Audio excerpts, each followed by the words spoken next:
राधे राधे भक्तों, बोले गुरु बृहस्पतिवार की जय, माता लक्ष्मी मैया की जय। तो चलिए प्रिय श्रोताओं, आज हम बृहस्पतिवार के दिन सुनते हैं बृहस्पति देवता की संपूर्ण कथा और आरती।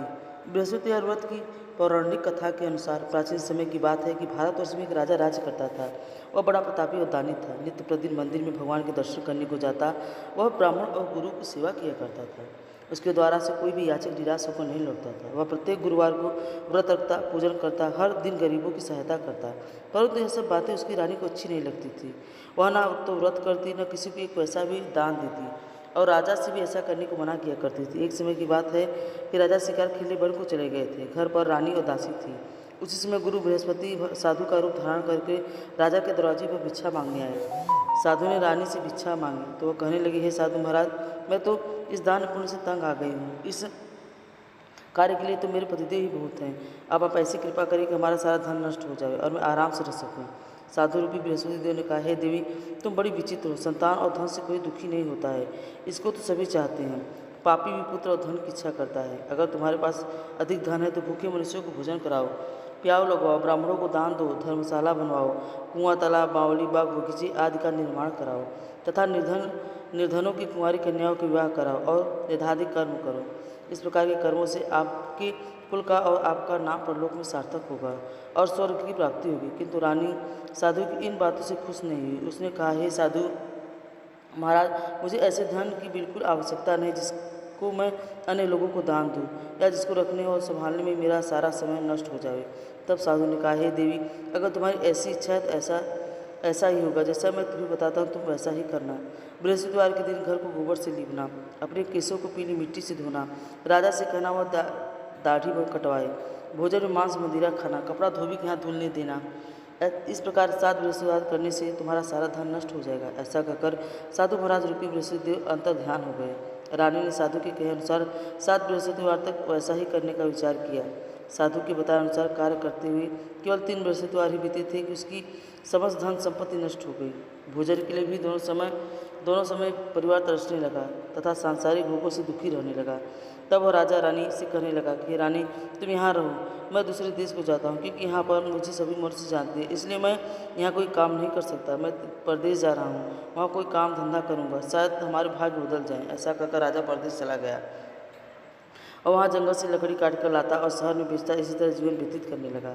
इधर राजा के बिना रानी दासियाँ दुखी रहने लगी थी। किंतु किसी दिन भोजन मिलता, किसी दिन वह जल पीकर ही रह जाती। एक दिन रानी और दासियों को 7 दिन बिना भोजन के रहना पड़ा। तो रानी ने अपनी दासी से कहा, हे दासी, यहाँ पासी के नगर में मेरी बहन रहती है, वह बड़ी धनवान है। तो उसके पास जा और वहाँ से 5 सिर भेजर मांग ला, जिससे कुछ समय के लिए कुछ गुजर हो जाएगी। दासी रानी की बहन के पास गई। रानी की बहन उस समय पूजा कर रही थी। दासी ने रानी की बहन से कहा, हे रानी, मुझे आपकी बहन ने भेजा है, मुझे 5 सेर भेजर दे दो। दासी ने कहा, यह बात अनेक बार कही, परंतु रानी की बहन ने कोई उत्तर नहीं दिया, क्योंकि उस समय वह बृहस्पतिवार की कथा सुन रही थी। तब दासी को रानी की बहन से कोई उत्तर नहीं मिला तो वह बहुत दुखी हुई और उसे क्रोध भी आया। वह लौटकर रानी से बोली, हे रानी, आपकी बहन तो बड़ी घमंडी है, वह तो छोटे लोगों से बात भी नहीं करती है। मैंने उससे बहुत बार कहा, लेकिन उसने कोई उत्तर नहीं दिया।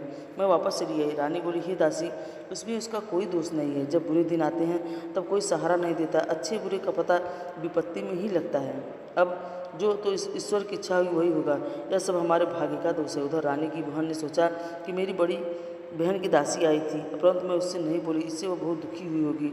अतः कथा सुनकर और विष्णु भगवान का पूजन कर समाप्त कर वह अपनी बहन के घर गई और कहने लगी, हे बहन, मैं बृहस्पतिवार का व्रत कर रही थी, तुम्हारी दासी गई, परंतु जब तक कथा होती है तब तक ना लोग उठते हैं ना बोलते हैं, इसलिए मैं ना बोली। कहो दासी क्यों गई थी? रानी की बहन बोली कि हमारे घर में अनाज नहीं था, वैसे तुमसे कोई बात छिपी नहीं है, इस कारण मैंने दासी को तुम्हारे पास से बेजल लेने के लिए भेजा था। रानी की बहन बोली, बहन देखो, बृहस्पति भगवान सभी को मनोकामना पूर्ण करते हैं, देखो शायद तुम्हारे घर में अनाज रखा हो। यह सुनकर दासी घर के अंदर गई तो उसे वहाँ एक घड़ा भेजल मिल गया। उसे बड़ी हैरानी हुई, क्योंकि उसने एक एक बर्तन देख लिया था।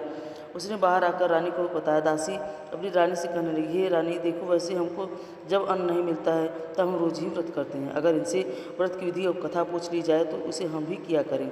दासी के कहने पर रानी ने अपनी बहन से बृहस्पतिवार व्रत के बारे में पूछा। उसकी बहन ने बताया, हे रानी, बृहस्पतिवार को सूर्योदय से पहले उठकर स्नान करके बृहस्पतिवार का व्रत करना चाहिए, लेकिन उस दिन सिर नहीं धोना चाहिए।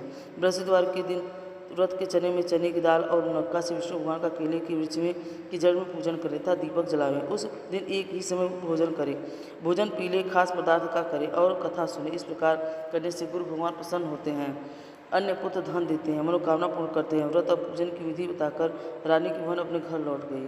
रानी और दासी दोनों ने निश्चय किया कि बृहस्पति देव भगवान का पूजन जरूर करेंगे। 7 दिन बाद जब बृहस्पतिवार आया तो उन्होंने व्रत रखा, गुड़साल में जाकर चना गुड़ मिलाई तथा उसकी दाल से केले की जड़ तथा विष्णु भगवान का पूजन किया।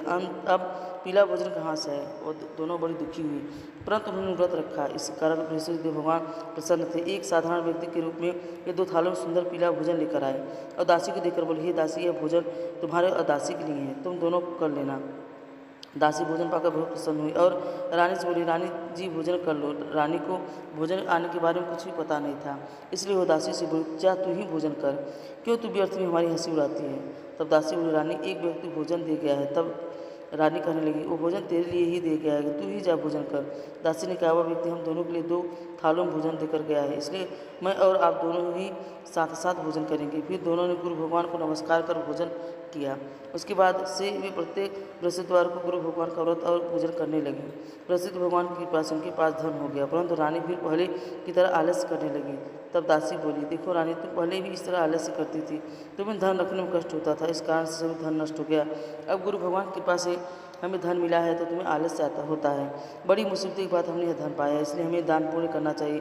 तुम भूखे मनुष्यों को भोजन कराओ, प्याव लगाओ, ब्राह्मणों को दान दो, कुआं तालाब बावड़ी आदि का निर्माण करवाओ, मंदिर पाठशाला बनवा कर दान दो, कुंवारी कन्याओं का विवाह करवाओ, धन को शुभ कर्मों में खर्च करो, जिससे तुम्हारे कुल का यश बढ़े और स्वर्ग प्राप्त हो और पितर भी प्रसन्न हो। दासी की बात मानकर रानी ने इसी प्रकार सब कर्म करने प्रारंभ कर दी, जिससे उनका काफ़ी यश फैलने लगा। एक दिन रानी और दासी आपस में विचार करने लगी कि न जाने किस दशा में होंगे, उनकी कोई खबर नहीं मिली। उन्होंने बृहस्पति देव से प्रार्थना की और वो तब भगवान ने रात्रि में राजा को स्वप्न में कहा, हे राजा उठ, तेरी रानी तुझको याद करती है, अब अपने देश को वापस लौट जा। राजा प्रातःकाल उठकर जंगल से लकड़ियाँ काटकर लाने के लिए जंगल की ओर चल पड़ा। जंगल से गुजरते हुए और सोचने लगा, रानी की गलती से उसे कितने दुख भोगने पड़े।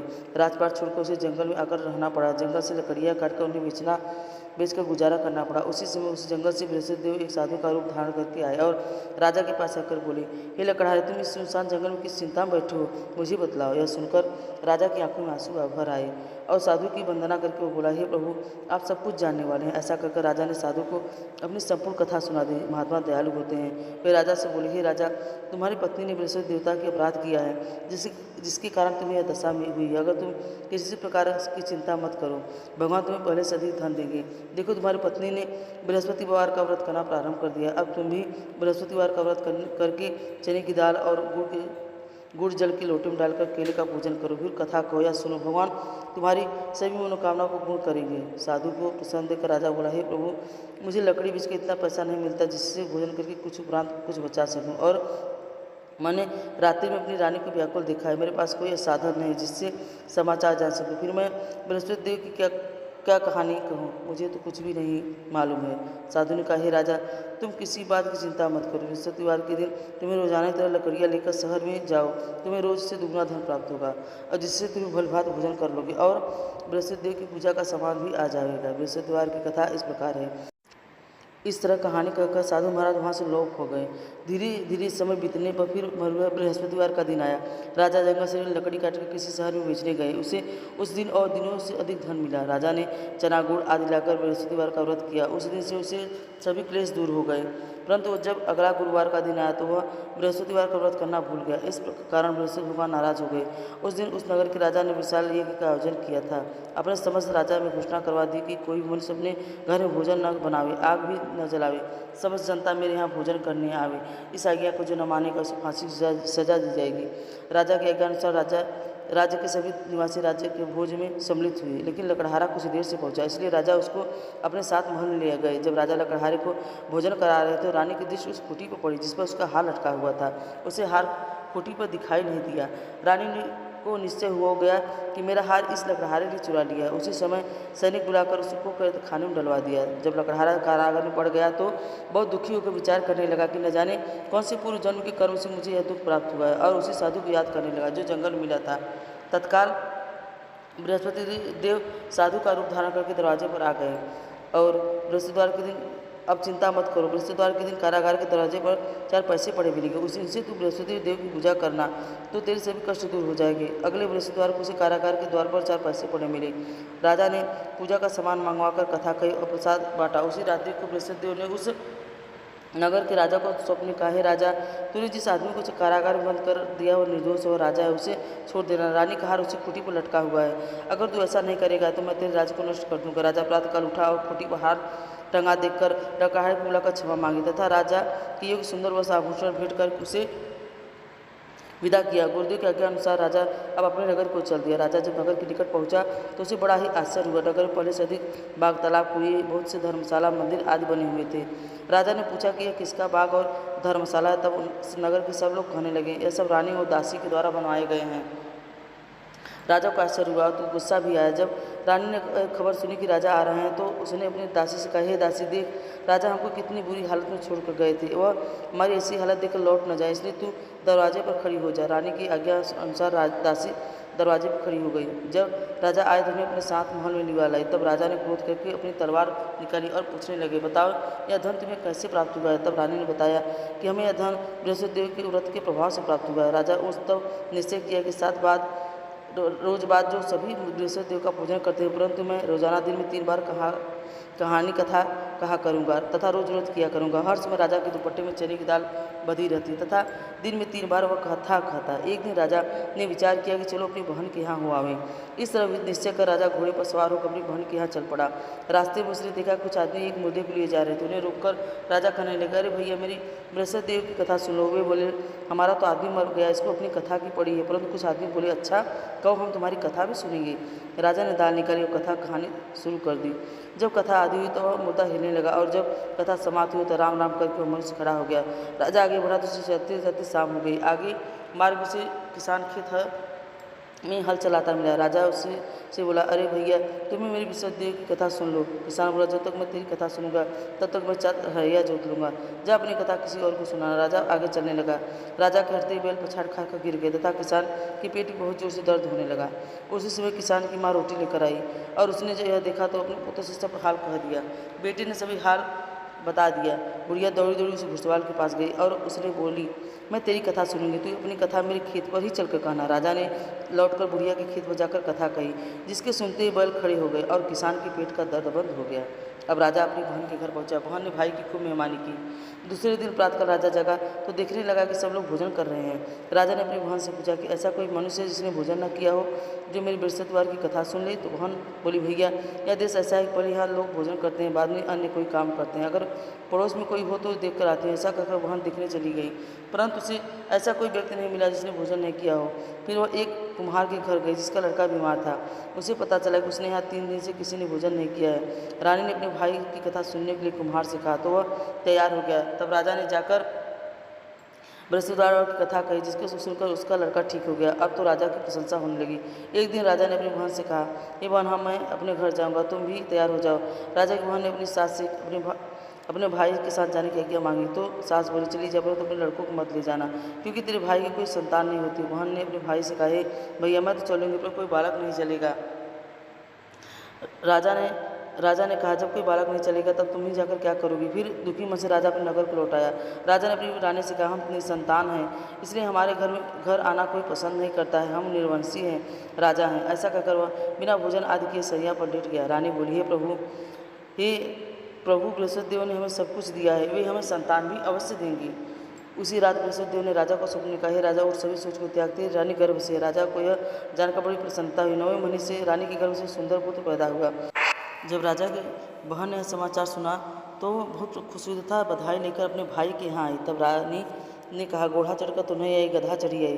राजा की बहन बोली, भाई, मैं इस प्रकार ना कहती तो तुम्हें संतान कैसे मिलती। बृहस्पति देव ऐसे ही हैं, जिसके मन में जो कामनाएं रहती हैं सभी को पूर्ण करते हैं। जो श्रद्धा भावना पूर्वक बृहस्पतिवार का व्रत करता है और कथा पढ़ता है अथवा सुनता है, दूसरों को सुनाता है, बृहस्पति देव उसकी सभी मनोकामना पूर्ण करते हैं। बृहस्पति देव उसकी सदैव रक्षा करते हैं। जो संसार में सद्भावना और सच्चे मन से बृहस्पति देवता की पूजन करता है, उसकी सब मनोकामना उसी प्रकार पूर्ण हो जाती है जैसे राजा और रानी की बृहस्पति देव ने कथा का गुणगान किया, उनकी सभी इच्छाएं बृहस्पति देव ने पूर्ण की थी। मनुष्य को हृदय से उनका मनन करते हुए जयकार बोलना चाहिए। तो अब सुनिए, ओम जय बृहस्पति देवा हो स्वामी जय बृहस्पति देवा। छीन छीन भोग लगाऊं, छीन छीनी भोग लगाऊं, कंदली फल मेवा। ओम जय बृहस्पति देवा। तुम ओ पूर्ण परमात्मा, तुम अंतर्यामी हो स्वामी, तुम अंतर्यामी। पाक जगत पिता जगदीश्वर, जगत पिता जगदीश्वर, तुम सबके स्वामी। ओम जय बृहस्पति देवा। चरणामित निज निर्मल, सब पातक हरता हो स्वामी, सब पातक हरता। सकल मनोरथ दायक, कृपा करो भरता। ओम जय बृहस्पति देवा। तन मन धन अर्पण कर, जो जन शरण पड़े हो स्वामी, जो जन शरण स्वामी प्रकट तब होकर, आकर द्वार खड़े। ओम जय बृहस्पति देवा। दीन दयाल दयानिधि, भक्तन हितकारी हो स्वामी, भक्तन हितकारी। पाप दोष सब हरता, पाप दोष सब हरता, भवबंधन हारी। ओम जय बृहस्पति देवा। सकल मनोरथ दायक, सब संशय तारो स्वामी, सब संशय तारो। विषय विकार मिटाओ, विषय विकार मिटाओ, संतन सुखहारी। ओम जय बृहस्पति देवा। जो कोई आरती तेरी प्रेम सहित गावे हो स्वामी, भाव सहित गावे। कहत शिवानंद स्वामी, मन भजत हरिहर स्वामी, सुख संपत्ति पावे। ओम जय बृहस्पति देवा। ओम जय बृहस्पति देवा हो स्वामी, जय बृहस्पति देवा। भोग लगाऊं, कंदली फल मेवा। ओम जय बृहस्पति देवा। बोलो बृहस्पति भगवान की जय। कपूर गौरम करुणावतारम, संसार सारम भुजगेन्द्रहारम, सदा वसंतं हृदयारविंदे, भवं भवानी सहितं नमामि। त्वमेव माता च पिता त्वमेव, त्वमेव बन्धु च सखा त्वमेव, त्वमेव विद्या द्रविणं त्वमेव, त्वमेव सर्वं मम देव देव, त्वमेव सर्वं मम देव देव। पूजा सेवा बंदगी सभी आपके हाथ, मैं तो कुछ जानू नहीं आप जाने हे नाथ। बोलो बृहस्पति भगवान की जय। राधे राधे।